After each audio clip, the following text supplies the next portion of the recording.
Halo semuanya, selamat datang di channel Mimin. Kali ini Mimin akan membacakan sebuah komik yang berjudul Aku Bukan Anak Malapetaka. Seorang mahasiswa yang tersedot ke dalam dunia kultivator. Dengan rasa hormat, tong hilap, subscribe channel Mimin, like dan komen agar channel ini bisa berkembang. Tanpa basa-basi lagi, kita lanjut ke alur ceritanya.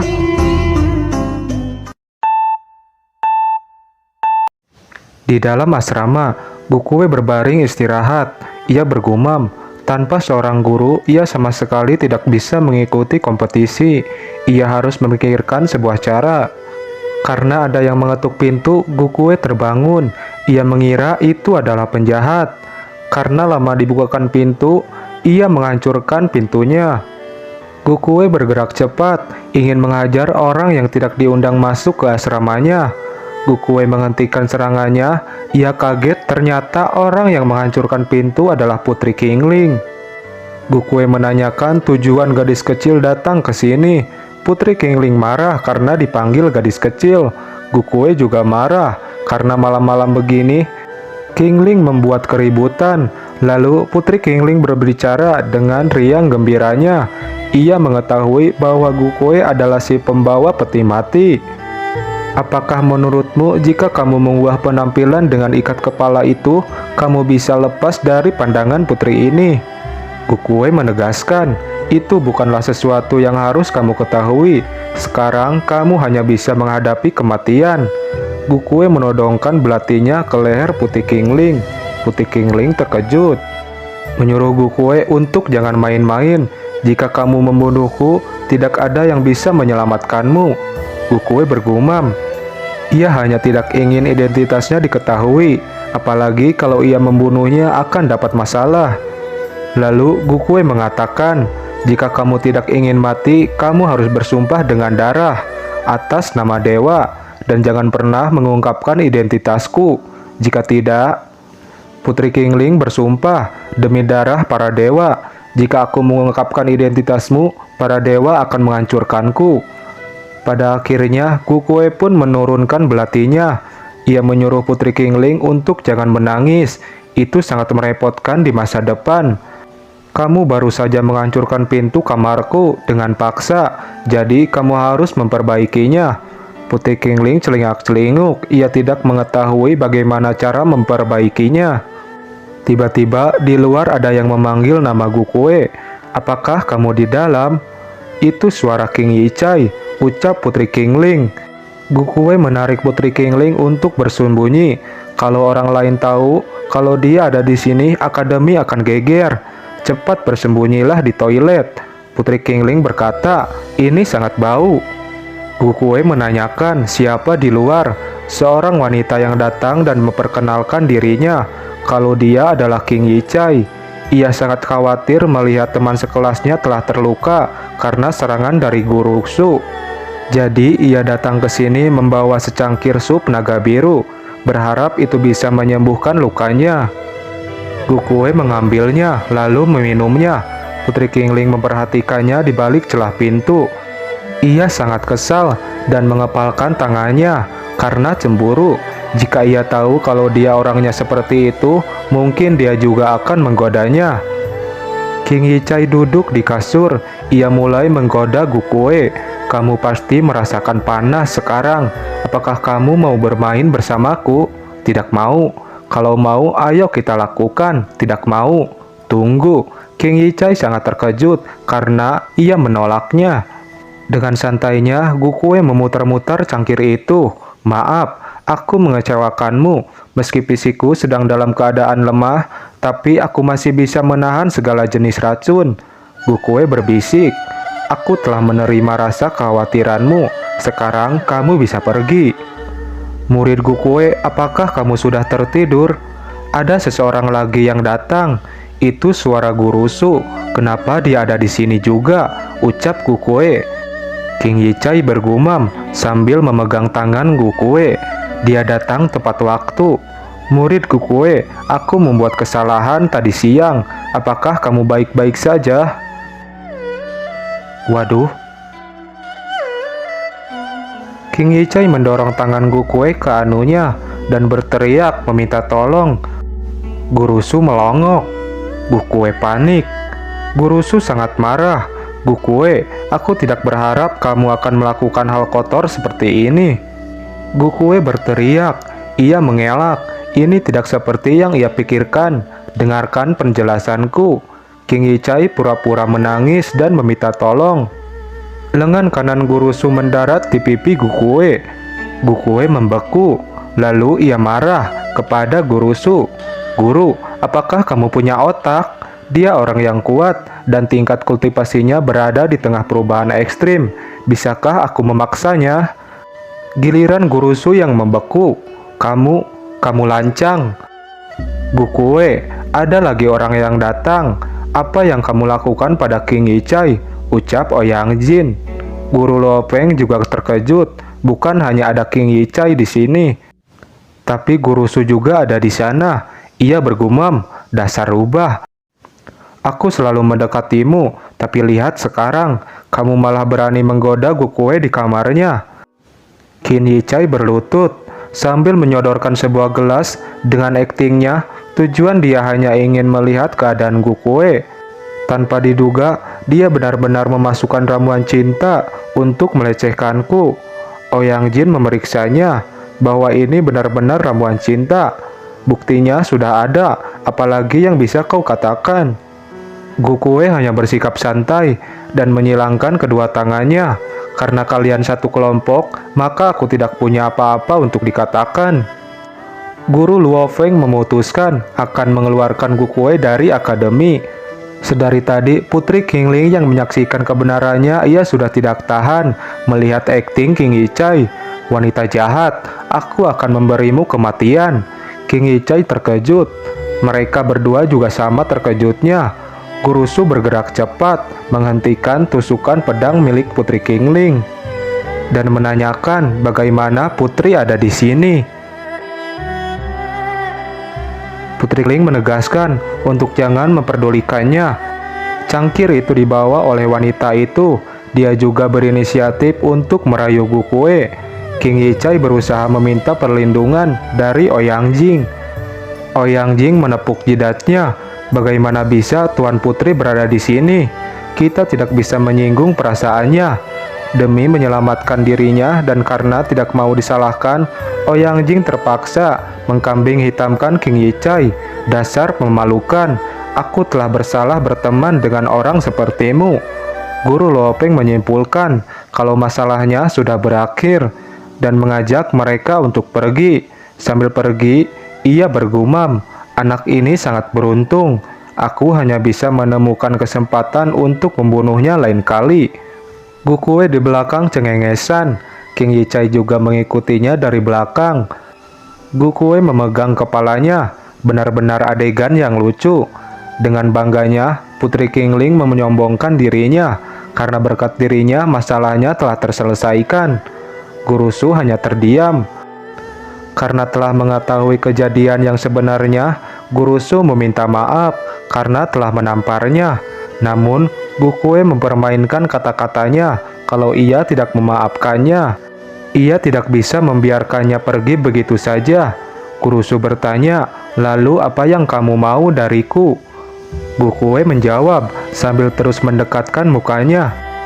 Aku tidak menginginkan apapun, aku hanya menginginkanmu. Suasana jadi hening. Putri Qingling juga ikut terdiam. Sekali lagi Guru Su menampar Gukue.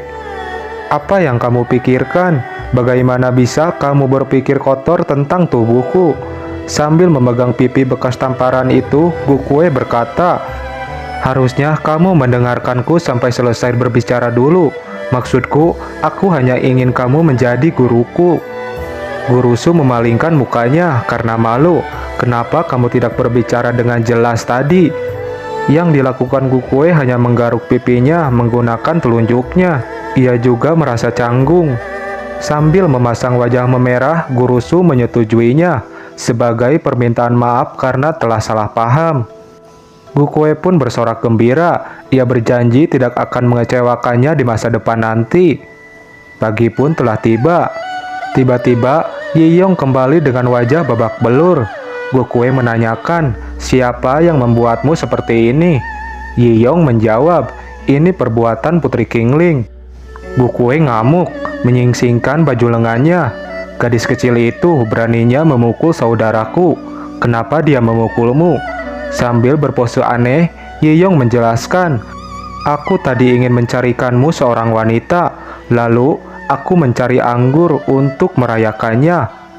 Ternyata di jalan, aku bertemu sama putri kecil, lalu aku dipukuli olehnya. Tunggu, kapan aku mencari wanita? Jangan sembunyikan dariku. Semua berita itu sudah tersebar di seluruh akademi. King Yichai, Guru Su, putri kecil, bukankah itu semua wanitamu? Mereka cemburu kepadamu, lalu pakaian King Yichai acak-acakan. Guru Su menamparmu. Putri kecil ingin membunuh King Yichai. Kakak, itu luar biasa. Gokue hanya terdiam dengan ekspresi anehnya. Lalu ia berteriak histeris, dari mana asal berita itu? Aku benar-benar beruntung, bagaimana aku bisa membersihkan berita itu? Bajigur kecil, ucap Putri Qingling yang tiba-tiba datang, cepat tinggalkan akademi. Gokue bertanya, kenapa aku harus meninggalkan akademi cuma gara-gara berita hoak? Ayahku mendengar bahwa kamu telah meniduri, dan dia sangat marah. Dia berkata ingin membunuhmu, jadi puluhan bagian.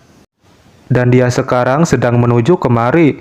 Gokue langsung berlari menuju ke arah jendela. Ternyata memang benar-benar Raja Sipang benar-benar datang.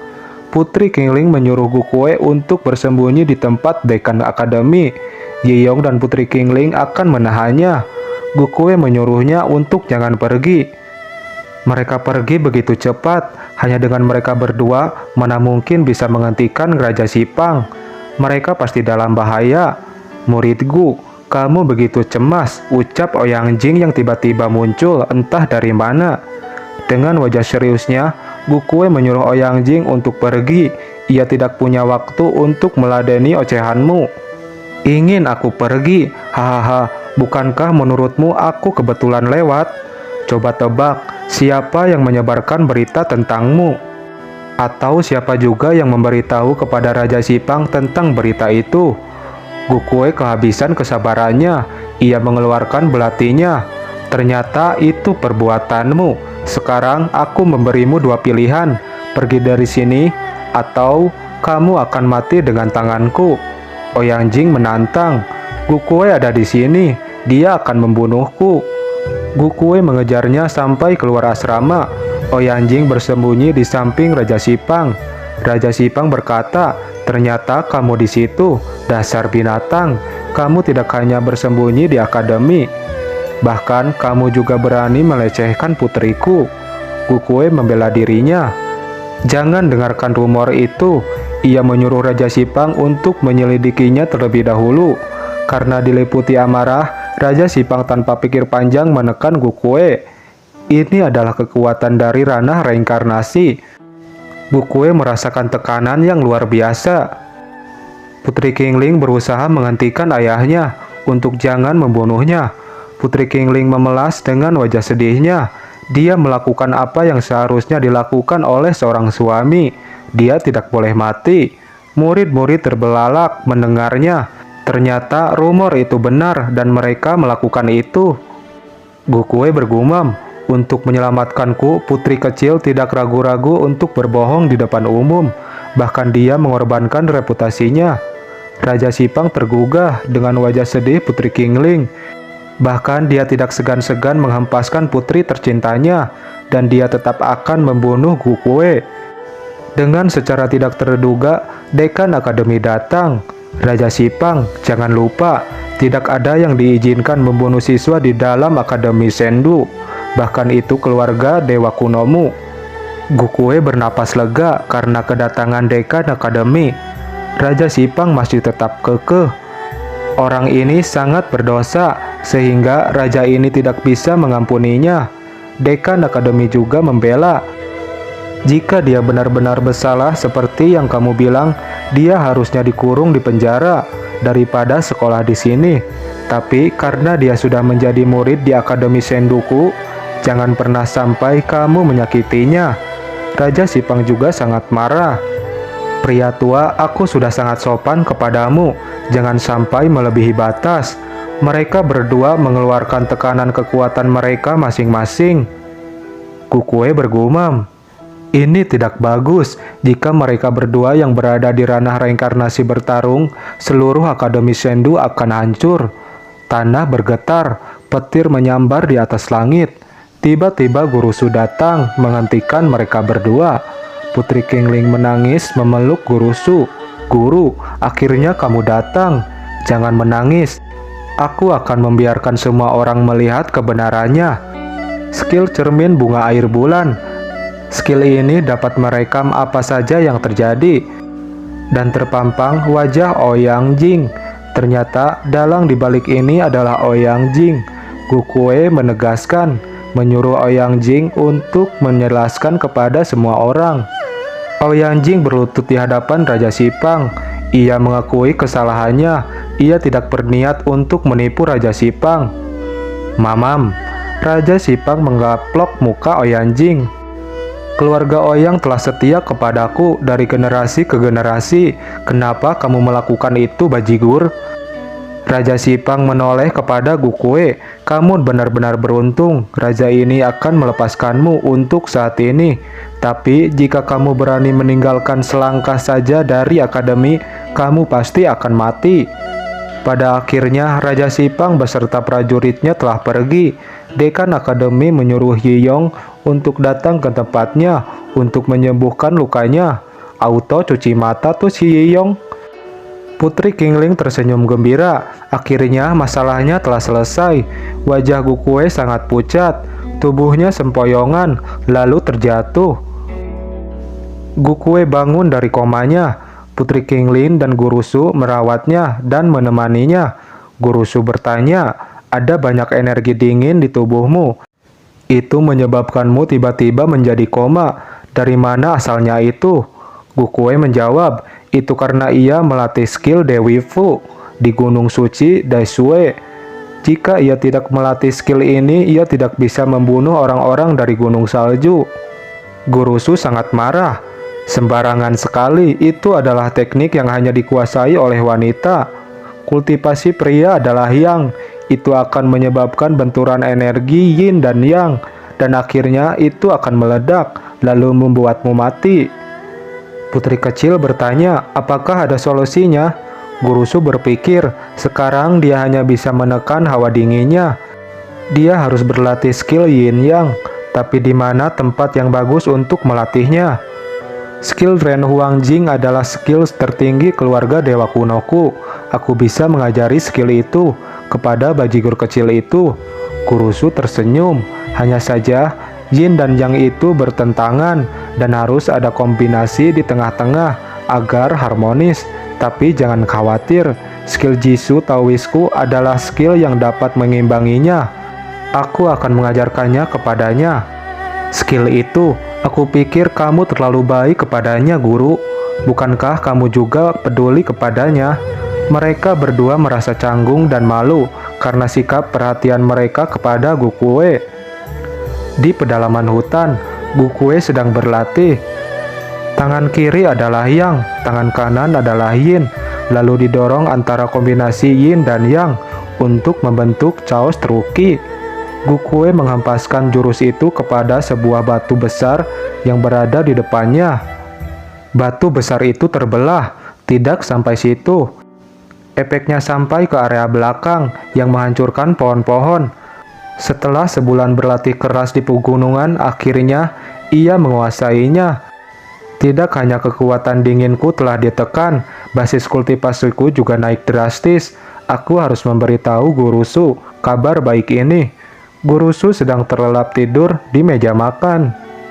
Lalu ada seseorang yang datang. Itu adalah Guru Luo Feng. Ia telah memasukkan obat dalam minumannya. Aku sangat menyukaimu, dan kamu tidak menyukainya. Tapi kamu memilih orang sampah itu. Cinta ditolak, obat tidur pun bertindak. Dengan wajah birahinya, ia akan melepaskan hasratnya. Namun secara tepat waktu putri kecil datang yang ingin menanyakan kabar dari Gukue. Putri kecil bertanya, apa yang sedang kamu lakukan kepadanya? Nyong. Guru Luopeng melumpuhkan putri kecil. Hampir saja aku ketahuan. Jika bukan karena kamu anak Raja Sipang, mungkin aku sudah menidurimu dari dulu. Guru Luopeng melepaskan putri kecil. Ia merasakan udara tiba-tiba menjadi dingin. Itu adalah Gukue yang datang sambil mengeluarkan tekanan niat membunuhnya. Guru Luopeng terkejut. Bagaimana dia bisa berada di sini? Jika aku tidak ada di sini, kamu pasti melakukan itu, bukan? Guru Luopeng bersikap santai. Ia tertawa kecil. Kamu hanya seorang berada di ranah perubahan ekstrim. Apakah kamu berani melawanku yang berada di ranah penghancuran? Secara tidak terduga ada sebuah pedang yang menusuk perut Guru Luopeng dari belakang. Itu adalah perbuatan putri kecil. Dasar bajigur, seorang jenius keluarga dewa tidak mudah dikalahkan semudah itu. Sayang sekali, kamu tidak menusuk lebih dalam dengan pedangmu. Kalau hanya luka kecil ini, tidak akan membunuhku. Aku masih bisa mengurus dua orang yang sama dengan dirimu, meskipun aku terluka. Gukue mengancam. Guru Luopeng, aku akan memberimu dua pilihan. Segera keluar dari sini atau membunuh kami di sini. Dan tunggu Raja Sipang mengurusmu. Serangan itu berhenti. Guru Luopeng berjalan pergi melewati Gukue. Aku akan melepaskanmu hari ini. Lalu ia bergumam. Ia benar-benar tidak bisa memprovokasi Raja Sipang. Jadi ia hanya bisa menyerah sekarang. Putri kecil tidak menyangka kalau dia seorang sampah. Gukue bertekad, cepat atau lambat, dia akan membunuhnya. Sekarang lebih penting menyelamatkan Gurusu. Gukue memindahkan Gurusu ke tempat tidur dan membaringkannya. Akibat bentrokan energi milik Gukue yang tidak stabil, membuat energi Gurusu bergejolak. Ah, sangat panas, ucap Gurusu yang kepanasan. Putri kecil menutup matanya karena melihat badan Sister Su yang terlalu bergairah. Gukue memegang kedua tangan Gurusu. Racun dementor harus dihilangkan dengan cepat. Jika tidak, ini akan menjadi semakin berbahaya. Gukue menyuruh Gurusu untuk cepat mengeluarkan skill Jitsu Taoist untuk menyembuhkannya. Gurusu malah meremelek. Ia tidak bisa melakukannya. Gukue membuka bajunya. Sudah terlambat. Ia hanya bisa mengandalkan dirinya. Aku di sini untuk menyembuhkanmu, bukan untuk yang aneh-aneh. Gukue menggunakan skill Jutsu Taoist miliknya sambil menempelkan tubuhnya dan menindih badan Gurusu. Ente kadang-kadang. Putri kecil berteriak dan menutup matanya. Ia masih di bawah umur, tidak mengetahui metode apa yang dilakukan Gukue. Lalu ia pergi. Gurusu, kamu harus berpegangan denganku. Yang diucapkan Gurusu hanya mendesah. Mendesah. Pada akhirnya racun di dalam tubuhnya telah hilang. Gukue kelelahan. Apakah ini ingatannya? Tampaknya jika dua orang yang mengeluarkan skill Jutsu Taoist secara bersamaan, mereka akan berbagi kenangan. Aku tidak menyangka dia juga sedang kesulitan. Mending aku pergi sebelum dia bangun. Kalau tidak, kita berdua akan malu. Tiba-tiba King Yichai berlari dengan sangat tergesa-gesa menghampiri Gukue. Akhirnya aku menemukanmu. Ada berita buruk. Tang Yiyong dalam bahaya, ucap King Yichai.